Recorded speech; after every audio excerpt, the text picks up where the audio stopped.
Elon Musk closed the acquisition of Twitter, now X, in October of 2022. Once that deal was closed, a bunch of advertisers left the platform out of fear of their brands being impacted by the new freedom of speech rules that X was looking to implement. The premise was that ads would be shown next to content that advertisers don't want to be associated with, and because X would now allow more improper content, the chances of having a negative ad experience could increase.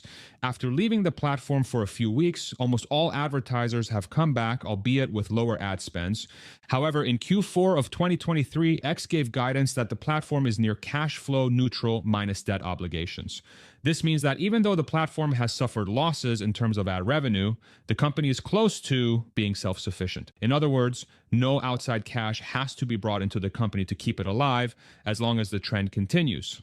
Fast forward a few months, and after controversial comments made by Elon and an effort by Media Matters to encourage advertisers to boycott the platform, advertisers left again. However, just like the first time, after a few weeks, advertisers are beginning to come back.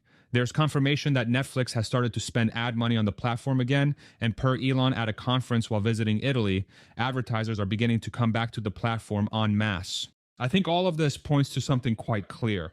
The Overton window is beginning to shift, and with it, a massively profitable endeavor for advertisers. For those that are not familiar, the Overton window is a term used to express what is acceptable to be discussed in a given time period.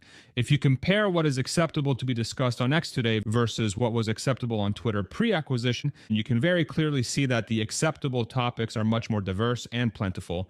This means that the Overton window has shifted. Another example of this is also on YouTube. Mario Naufal, one of the largest accounts on the X platform, hosted a space with Elon Musk, Alex Jones, Andrew Tate, and other folks discussing Alex's reinstatement and a bunch of other topics. These topics pre-acquisition would not be admissible under Twitter's former rules. What's really interesting is that after making this edited content available on YouTube, YouTube has A, not taken down the content from the platform, and B, allowed monetization on the content.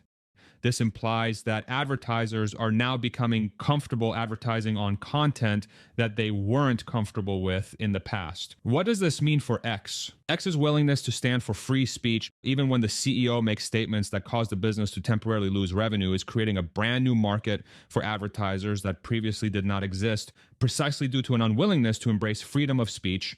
And because X's entire approach has been to uphold freedom of speech and accept the repercussions that come with it, the platform has positioned itself as the premier place for content that will be generated on this principle. This same content is a market that advertisers have had zero access to in the past because of the unwillingness of platforms to embrace freedom of speech and the skittishness of ad agencies to sully their brands with controversial topics. On top of this, it's a market that is untapped, which will generate billions of views and billions of dollars for creators and advertisers alike. I do not suspect we'll see another advertisers boycott in the future because of this dynamic. There's way too much money to be made, and now that the Overton window has shifted to where the public is now comfortable with listening to dissenting and controversial opinions, advertisers will be tripping over themselves to advertise on X over the long term. In my opinion, people respect the notion of being allowed to think for themselves, and because this has been subdued for far too long, there will be an avalanche of interest for content that is specifically challenging and controversial. Ultimately, this will be massively profitable for advertisers due to the engagement and attention it'll receive from the public. I posited when Elon bought the platform that X would win if they could make freedom of speech profitable, and I think we're starting to see glimpses of this being the case. If you found this video of value and would like to see more content on how the X platform is changing, consider hitting the subscribe button. And if you found this video interesting, you'll love this deep dive on how else X is changing the game.